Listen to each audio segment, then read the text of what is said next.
I've been driving long haul for going on 19 years now. Flatbed, reefer, dry van, done it all. I've seen things on the road that most people wouldn't believe, and most of it has a rational explanation if you think hard enough. What happened to me at the Flying J off I-20 near Abilene, Texas in March of 2025? I still don't have an explanation for that one. I'd been running a load of industrial pipe from Odessa up toward Fort Worth, and I was already about 45 minutes past my legal 10-hour window. I know, but I was close enough to a safe stop that I pushed it. The Flying J on the east side of Abilene, exit 290. I know that stop well. Good showers, decent hot food, and the lot is big enough you can usually find a dark corner away from the diesel pumps to get some sleep without the noise rattling your fillings. I backed into a spot along the far southern row, which was pretty empty. Maybe 4 or 5 other rigs out there, all dark. It was around 12:40 in the morning, cold for March. I remember checking my phone before I killed the cab lights, and it said 38 degrees, dropping. I had my Yeti thermos on the center console, half full of cold coffee from a Flying J in Pecos 3 hours earlier. I wasn't asleep yet, maybe 15 minutes into trying when I heard knocking. Not on my door. On the side of the sleeper, low down, near the back wheel well. 3 knocks, slow, deliberate. The kind that says someone is trying to get your attention, not an accident or a branch or whatever. Now, lot lizards, that's not a secret in this industry. Women, and sometimes men, who work the truck stops. I've had knocks before. Usually they come to the door, not the side panel, and usually they knock higher up. This was low, maybe 3 feet off the ground. I sat up in my bunk and waited. 30 seconds, nothing. I figured it was probably somebody checking their own rig and hit mine by accident. I was starting to settle back when the knocking came again. Same spot, same rhythm. 3 slow knocks. I grabbed my streamlight off the cubby, climbed over into the driver's seat, and flipped on my side mirror spot. I've got the upgraded Peterbilt mirrors with the built-in LED. Great for backing in the dark, but also useful for seeing what's alongside the rig without opening the door. I angled it down toward the back of the cab. There was a woman at the side of my truck, face turned away from the light, arms at her sides. She was wearing a light-colored dress, white or pale yellow, hard to tell in the LED wash, no coat. And again, it was 38 degrees, long hair hanging loose. She was just standing there, not moving, not knocking anymore, just pressing herself against the side of my rig like she was trying to go unnoticed. My first thought was, she was in trouble. Domestic situation. Maybe somebody chased her into the lot. That's not unheard of. I kept the door locked, but cracked my window. Hey, you okay?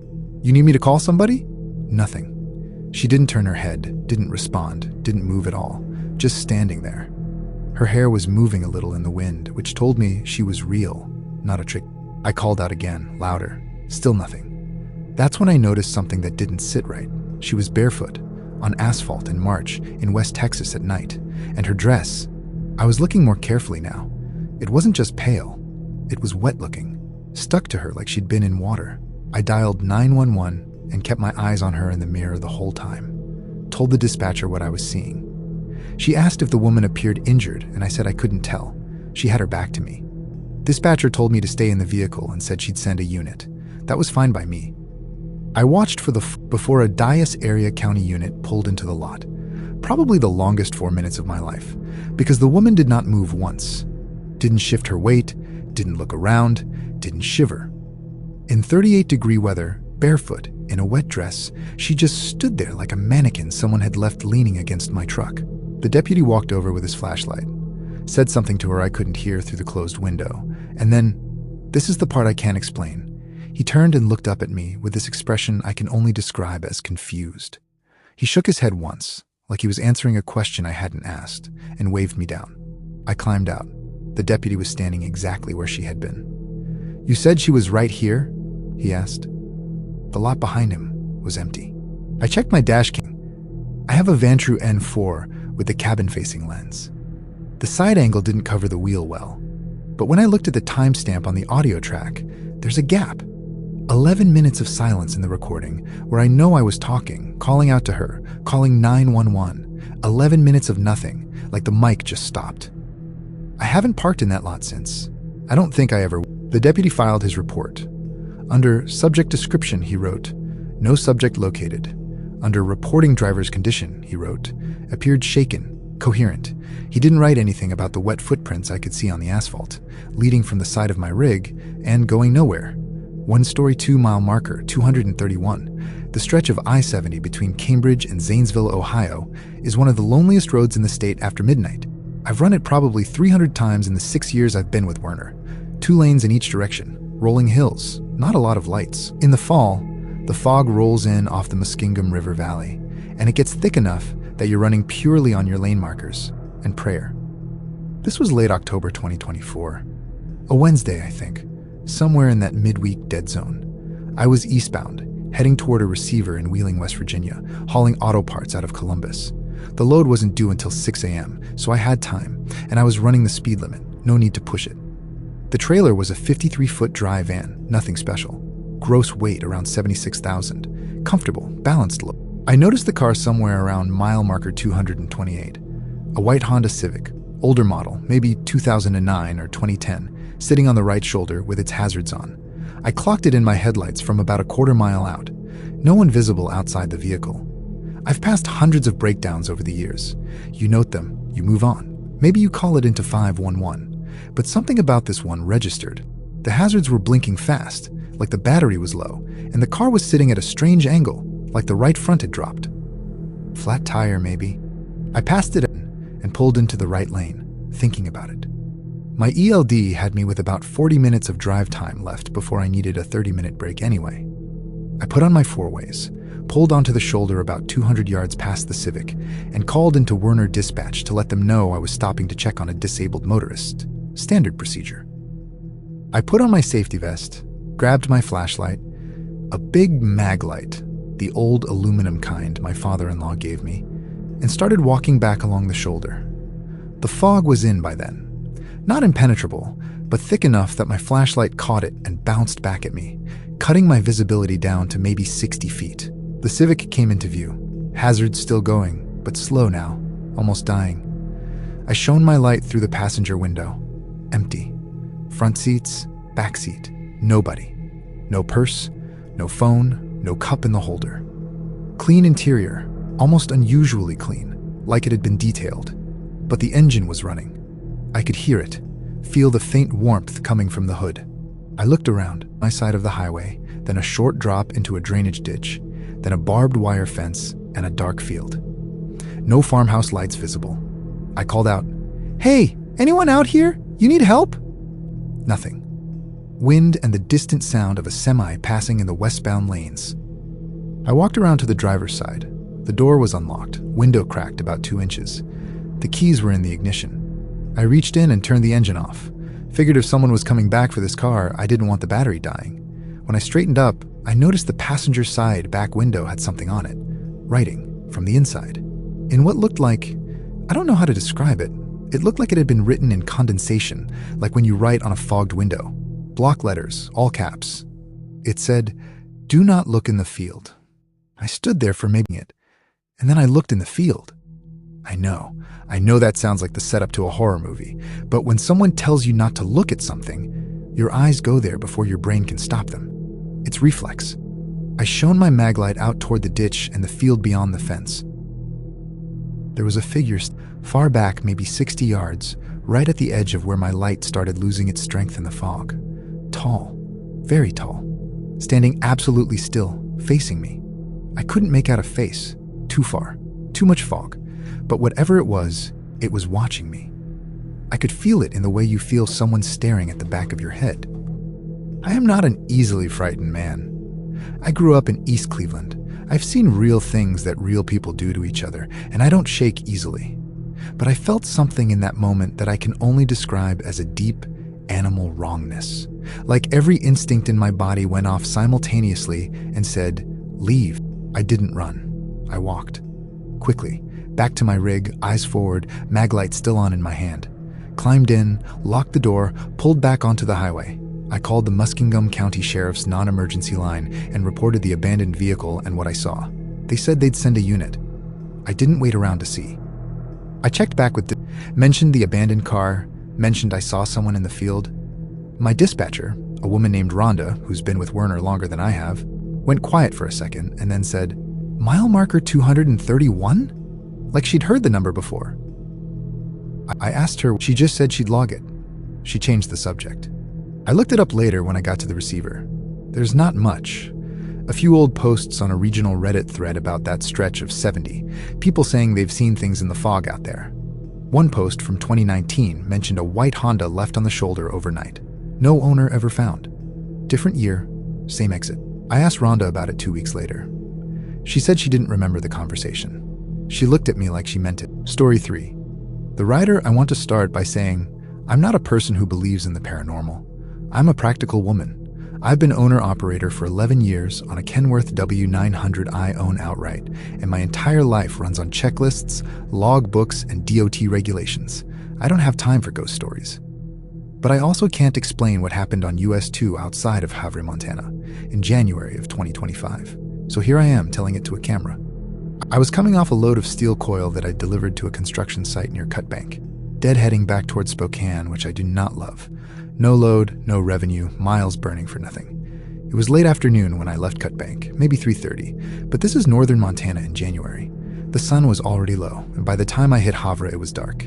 Fully dark, and the temperature had dropped to around -7. Not wind chill, actual ambient temperature. My truck was running fine, she always runs fine, but I had the heater on full and my big Carhartt jacket draped over my legs for extra warmth on the long straight shots where you barely move. US 2 in that part of Montana is as remote as it gets. You can go 20, 30 miles between anything that resembles a town. No cell service for long stretches. The High Line, the locals call it. It is genuinely one of the most isolated highways in the continental United States, and I've driven it enough times that I don't even register the emptiness anymore. It's just the road. I was about 12 miles, running maybe 58 miles per hour in the dark, when my headlights caught something on the shoulder. A person, walking westbound, on the right shoulder, heading toward Havre, bundled up, heavy coat, hood up, moving at a steady pace. Normal walking stride, nothing frantic.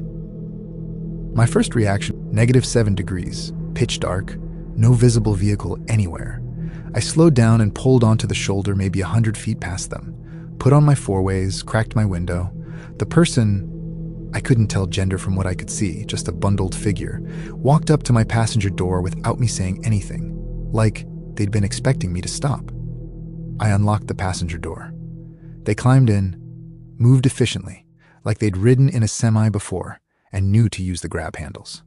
Pulled the door shut, settled into the... I got my first look at them. An older person, I'd have said maybe 65 to 70, with a weathered face, Native American, I thought, though I didn't ask. Deep-set dark eyes. The hood was still up. They were carrying nothing. No bag, no phone visible, no wallet in their hands. They looked at me once, nodded, and then looked forward at the highway. "You need to get to Havre?" I asked. They said yes. Not unfriendly, just quiet, like someone who doesn't use many words.